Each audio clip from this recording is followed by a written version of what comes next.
কি আমাকে জাজ করবেন কেন? সেটা তো আপনি আপনার কথা বলেন না, আপনি আমার চেতনার ব্যবসা আপনি তো বলেন আমাকে কেন? ইন্টারফেয়ার করছেন। না না, আপনি চেতনার ব্যবসা করলে আমি ইন্টারফেয়ার করব? ভারতের বিরুদ্ধে এত কথা বলা হয়, এই অন্তর্বর্তীকালীন সরকার যে মার্কিন মানে যুক্তরাষ্ট্রের সাথে এরকম একটা চুক্তি করে গেছে যাবার আগে, সেটা কিন্তু দেবপ্রিয় ভট্টাচার্য বলেছেন যে এটা সবচেয়ে বড় বিপজ্জনক চুক্তি, বাংলাদেশের সার্বভৌমত্ব থাকে কিনা এটা নিয়ে কথা হচ্ছে। রাষ্ট্র বিনির্মাণ নিয়ে আমার কনসার্ন, যে রাষ্ট্র বিনির্মাণ করতে আমাদের রাজনৈতিক ব্যক্তি এবং দল রিপিটেডলি ফেল করেছে সেই জায়গাতে আর কি।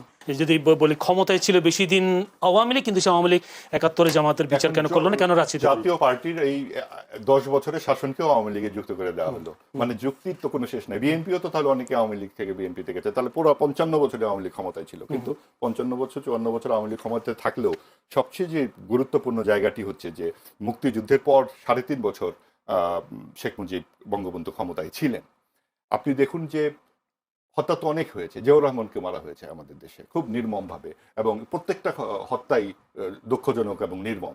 বেনজির ভুট্টো মারা গেছে, রাজীব গান্ধী মারা গেছে, এই উপমহাদেশে প্রধানরা মারা গেছে। কিন্তু একটা প্রশ্ন করি আপনার সুবিধার জন্য, মানে এখন 24-এর অভ্যুত্থানের পরে যে বিচার কার্য চলছে, 71-এর পরে বিচার কার্য চলেনি, শুরু হয়নি। না না, আপনি 71 আর 24-এর পরে বাস্তবতা বুঝতে হবে তো। তখন আমাদের বাজেট ছিল $1200, আর এখন কত বিলিয়ন ডলার, হিসাব আছে কোনো?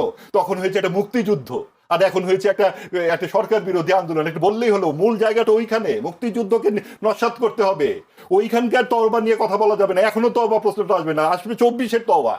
আপনার কোটি কোটি মানুষকে শরণার্থী করা হচ্ছে, লক্ষ লক্ষ মানুষ মারা গেছে, সেইটা নিয়ে কোনো তওবার বিষয় আসবে না।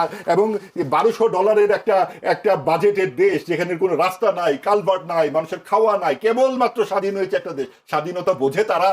সেই স্বাধীন হবার পর সেই রাষ্ট্রপতিকে 22 জন সদস্য সহ কেন মারা হয়েছে? ওই আদর্শের কারণে, যে এই আদর্শটাকে শেষ করে দিতে হবে। কেন মুক্তিযুদ্ধ করতে হলো তারপরে কোন কোন দেশ স্বীকৃতি দিল বাংলাদেশকে? একটু তাকিয়ে দেখুন বাংলাদেশ আন্তর্জাতিক পরিসরে তখন বাংলাদেশের অবস্থান কোথায় ছিল।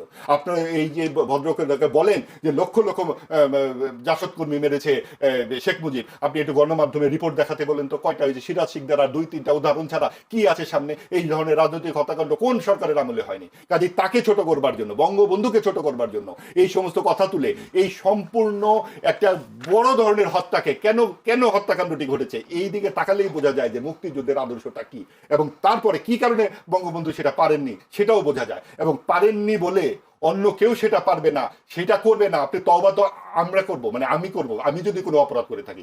জামাতে ইসলামী এত সহি কাজ করে, কেন তারা নিজেরা তওবা করলো না? কেন তারা নিজেরা এই জায়গা থেকে আসলো না? কেন তখন তারা নানান রকম বয়ান দিতে শুরু করে সাম্প্রদায়িক দলগুলো? এমন অবস্থা হয়েছে 18 মাসে অন্তর্বর্তীকালী সরকারের আমলে যেন এই দেশে মুক্তিযুদ্ধই হয় না, ভারত এসে যুদ্ধ করে গেছে।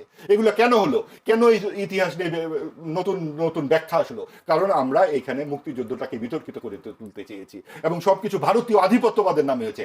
ভারতের বিরুদ্ধে এত কথা বলা হয়, এই অন্তর্বর্তীকালীন সরকার যে মার্কিন মানে যুক্তরাষ্ট্রের সাথে এরকম একটা চুক্তি করে গেছে যাবার আগে, সেটা কিন্তু দেবপ্রিয় ভট্টাচার্য বলেছেন যে এটা সবচেয়ে বড় বিপজ্জনক চুক্তি, বাংলাদেশের সার্বভৌমত্ব থাকে কিনা এটা নিয়ে কথা হচ্ছে। এটা নিয়ে কেন কোনো কথা বলা হয় না?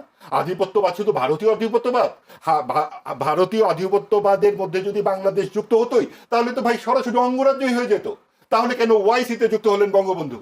কেন মুসলিম পরিচয় আলাদা হলেন? কেন স্বাধীনতার পর এই দেশ থেকে ভারতীয় সৈন্যরা চলে গেল? তাহলে তো মরে মরে ভারতীয় সৈন্য থাকতো। কাজে এই সমস্ত রূপকথার গল্প বাদ দিয়ে আদর্শ ভিত্তিক রাজনীতি করতে হবে। সাম্প্রদায়িক রাজনীতির মূল উদ্দেশ্য হলো আফগানিস্তান, পাকিস্তান, সিরিয়া, লেবাননের সাথে যুথবদ্ধ হওয়া। ওই জায়গাতে পৌঁছানোর জন্য পৃষ্ঠপোষকতা করেছিল অন্তর্বর্তীকালীন সরকার, যেটা বিএনপি সকল মতামত দিয়ে মানুষের পক্ষে দাঁড়িয়ে, মুক্তিযুদ্ধের পক্ষে দাঁড়িয়ে তারা এই বিপদ থেকে জাতিকে উদ্ধার করছে। কিন্তু বিজয়ী হবার পর আপনি মুক্তিযুদ্ধ নিয়ে কোনো কথা শুনবেন না। জি, ধন্যবাদ। যদি ফুয়াদ, বঙ্গবন্ধুকে ছোট করবার এবং মুক্তিযুদ্ধকে ইতিহাসকে বিকৃতি করবার জন্য এতদিন রাজনীতি করে আসা হয়েছে, এবং যে জামায়াত কোনো ধরনের ক্ষমা চায়নি, ক্ষমা চাওয়া উচিত ছিল, উত্তর যদি থাকে সেটা জামাতকে জিজ্ঞেস করবেন সে কেন ক্ষমা চায় নাই। প্রশ্ন হচ্ছে, আমি চেতনার ব্যবসা করি না, চেতনার ব্যবসা পছন্দ করি না আর কি। আমি হচ্ছে রাষ্ট্র বিনির্মাণ নিয়ে আমার কনসার্ন, যে রাষ্ট্র বিনির্মাণ করতে আমাদের রাজনৈতিক ব্যক্তি এবং দল রিপিটেডলি ফেল করেছে সেই জায়গাতে আর কি। এবং মাহবুব আজিজ ভাইয়ের অধিকাংশ কথারই কোনো মেকসেন্স করতে পারলাম না, যিনি কোত্থেকে কোথায় গেলেন। $1200 না, আমাদের প্রথম বাজেট ছিল আমার যতটুকু মনে পড়ে, তাজউদ্দিন আহমেদ সাহেব 768 কোটি টাকার বাজেট দিয়েছিলেন 72 সালে, যেটা তখনকার হিসেবে ধরেন $70 মিলিয়ন, 70 মিলিয়ন ডলার। এখনকার বাজেট 8 লক্ষ কোটি টাকা। তাহলে তাহলে বুঝতে তাহলে পারেন বাংলাদেশ কোথায় ছিল। বিচারের সাথে কি বাজেটের অবশ্যই সম্পর্ক? আপনাকে তো দাঁড়াতে হবে, আপনার 3 বেলা ভাত নাই, একটা মুক্তিযুদ্ধ হয়েছে সাথে সাথে বিচার করতে বসে যাবে। সারা আপনাকে পৃথিবীতে তো দাঁড়াতে হবে একটা দেশ। শেষ করে ফেলি মহব্বত, শেষ করে ফেলি। না, আপনি বলে ফেলছেন। আপনি তো বারবার চেতনা চেতনা শব্দটি করছেন। আপনি বলবেন, আপনার কথার মধ্যে সময় নাই, আপনার কথার মধ্যে আমি ডিস্টার্ব করব না। এটা ডিস্টার্ব না তো, আপনি বারবার চেতনা ব্যবসা কথা বলছেন। ঠিক আছে, মুক্তিযুদ্ধ কি করে চেতনা ব্যবসা হয়? ঠিক আছে, আপনি তাহলে কি আমরা রক্তপাতের কথা বলবো? আপনি বলেন না, আমরা জবাইয়ের কথা বলবো? সবকিছু বলেন, তাহলে কি আমরা যা মনে চায় না, যা মনে চায়, আপনার যা মনে চায় বলেন না ভাই।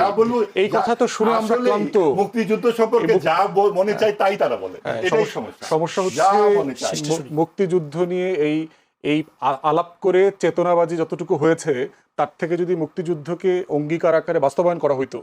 মুক্তিযুদ্ধের অঙ্গীকারের সাথে প্রথম বেইমানি করেছে কারা? আওয়ামী লীগ করেছে। এই জন্য আমরা বেইমানি অব্যাহত রাখবো। এই জন্য শেখ মুজিব করেছে। বেইমানি অব্যাহত রাখবো। আমরা মুক্তিযুদ্ধের নতুন ইতিহাস করবো, কারণ আওয়ামী লীগের এটা পৈতৃক সম্পত্তি নয়। মাহবুব ভাই, শেষ আমরা করি। কেন মুক্তিযুদ্ধের কথা বলবো না? শেষ করি। আপনি কিন্তু আপনি কথা বলতে দিচ্ছেন না। এটা তো হয় না। না, না। আপনি চেতনা ব্যবসার কথা বলছেন, এটা কি আপত্তিজনক কথা? আমি একবারও বলছি আপনি ধর্ম ব্যবসা করছেন না, ঠিক আছে। আপনি ধর্ম ব্যবসা কেন করছেন? বারবার আপনি ধর্ম ব্যবসা করছেন, ধর্ম আপনি বলছেন তো এটা। এখন বললাম না, এর আগে বলেছেন। না, কখনোই বলেন। কখন ধর্ম ব্যবসার কথা বলেই না। রক কাটার কথা আনছেন এখন কেন? বলছেন আপনি। না, রক কাটার কথা আপনি এই যে আপনি আনেন কেন? এই যে চেতনা মানে ব্যবসা, আপনি আমার আলোচনার সাথে রক কাটার আলোচনা আমার আসে কিভাবে? আলোচনার সাথে চেতনা ব্যবসার কোথায় না, সম্পর্ক? কারণ হচ্ছে এই আপনার বক্তব্যটা আমি গত আওয়ামী লীগের আমল 17 বছর ধরে শুনে আসছি। কেন আপনি আওয়ামী লীগের, কারণ মুক্তিযুদ্ধ খালি 17 বছর ধরে শুনছেন, আওয়ামী লীগের কাছ 71 সালের পরে থেকে- মুক্তিযুদ্ধ শুনেন না? না, মুক্তিযুদ্ধ প্র্যাকটিস করছি, বেশি শুনি না। তাহলে কেন প্র্যাকটিস করছি মানে আর কি? প্র্যাকটিস করি। প্র্যাকটিস মানে হচ্ছে যে বঙ্গবন্ধু ভারতের চর, এটা বলা?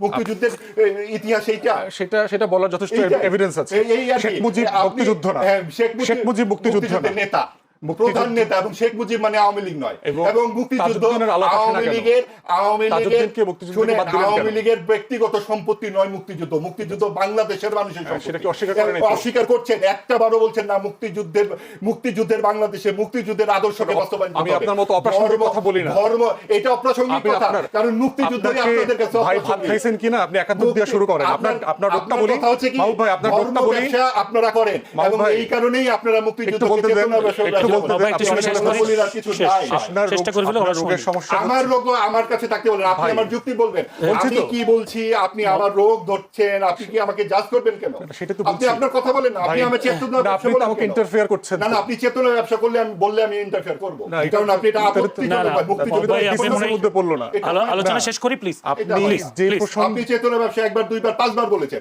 এবং মুক্তিযুদ্ধের কথা বললে আপনি চেতনা ব্যবসা বলেন। মানে কি? মুক্তিযুদ্ধের কথা বাদ দিয়ে আমি ধর্মের রাজনীতির কথা বলবো? জি জি, শেষ করি। শেষ। মানে একজন মানুষ দুপুরে খাইছে কিনা সেটা মুক্তিযুদ্ধ দিয়ে শুরু করতে হবে? কেন আপনি ধর্ম মানে 24-এর আলোচনা, ইন্টারিমের সফলতা, আমেরিকার চুক্তি, প্রত্যেকটা ইস্যু, বাংলাদেশের প্রত্যেকটা issue। জন্মকে অস্বীকার করে আমরা কিভাবে আগাবো? কে অস্বীকার করেছে? আপনি তো কোথায় বললেন অস্বীকার যে করলাম? মুক্তিযুদ্ধ অবশ্যই। কোথায় অস্বীকার এই যে করেছি? চেতনা এই যে ব্যবসা, মিথ্যা কথা আপনি আরোপ করছেন। এই যে চেতনা ব্যবসা মানে কি? মুক্তিযুদ্ধকে অস্বীকার করা না, নয়? এক জিনিস না। অবশ্যই। যারা মুক্তিযুদ্ধকে ধারণ করে তারা অবশ্যই। মুক্তিযুদ্ধ নিয়ে এত ও, আওড়ায় তার না। মানে মুক্তিযুদ্ধকে ধারণ করে বিরোধিতা করতে হবে। না, ধারণ করা কিভাবে? ধারণ করলে কাজ করবে। সাম্প্রদায়িক রাজনীতি বিনির্মাণ করে। বিনির্মাণ কিভাবে বিনির্মাণ? বিনির্মাণ করবে। মুক্তিযুদ্ধের আপনি আদর্শ কি? সাম্যের বাংলাদেশ, পাকিস্তানের বিরোধিতা করা এক নম্বর আদর্শ। সাম্যের পাকিস্তান বাংলাদেশ। মানে কি? পাকিস্তান একটা ধর্মভিত্তিক রাষ্ট্র, তাকে বিরোধিতা করতে আওয়ামী লীগ, হবে। আপনার চরিত্রের ভিতর একটা পুরো আওয়ামী লীগ ফুটে উঠতেছে ভাই। আপনার চরিত্রের এই যে আপনি ভিতরে কথা বলতে একটা- দিচ্ছেন না। একটা ধর্মভিত্তিক রাজনীতি ফুটে উঠেছে। আপনি কথা বলতে এবং দিচ্ছেন না। আপনি কথাটা শেষ আমাকে করুন। আক্রমণ- আপনি কথা বলতে আপনি দিচ্ছেন না। এভাবে কথা বলছেন। না, আমি আপনাকে আক্রমণ করি নাই। আমি আমার আপনি কথা বলছি। চেতনা ব্যবসায় বলেছেন। না, আপনি বলেছেন চেতনা ব্যবসার কথা বলি নাই। 17 বছর ধরে এই চেতনা না, ব্যবসা আপনি দেখে অভ্যস্ত। বলেছেন চেতনা ব্যবসার কথা, চেতনা ব্যবসার কথা না বলে কিন্তু সেটা আপনি আপনার কথা, সেটা আপনাকে রেফার করি নাই। আপনি রেকর্ড করেন, সেটা মুক্তিযুদ্ধের আপনাকে- কথা বললে উনি এই কথা বলেন। প্রত্যেকটা ইস্যুতে আননেসেসারি চুক্তি বলেন, খাওয়া বলেন, জুলাই সনদ বলেন, 71 দিয়ে শুরু ভাই, করতে হবে। বাংলাদেশ নামটাই চেঞ্জ করে দেন না, তাহলে এখন থেকে বাংলাদেশ বলবো। না, তুই- কারণ পাকিস্তানের খালাতো ভাই তো আমরা, একটা দেশই তো ছিল। এটাই হলো চেতনা। হ্যাঁ, এটাই হলো অপ্রাসঙ্গিকতা। ধর্মভিত্তিক রাজনীতি। প্রাসঙ্গিক কথা বাংলাদেশ বলতে না পারা, নামটাই আপনাদের অসুবিধা। প্রাসঙ্গিক কথা বলতে না পারার যে প্রাসঙ্গিক মানে অযোগ্যতা, আপনারা ঠিক করে দিবেন। এই অযোগ্যতাটাই হলো চেতনা প্রাসঙ্গিক মানেই ব্যবসা। হচ্ছে আপনারা ঠিক করে দিবেন যে ধর্মভিত্তিক চেতনার বাইরে যাব না। এটাই হলো একটা অযোগ্যতা, যে আপনি এর বাইরে কথা বলতে মাহবুব পারেন ভাই, না। শেষ করি আমরা। একটা ধর্মের মানুষ এখানে, জি। সেইখানে সাম্প্রদায়িক রাজনীতি কি করে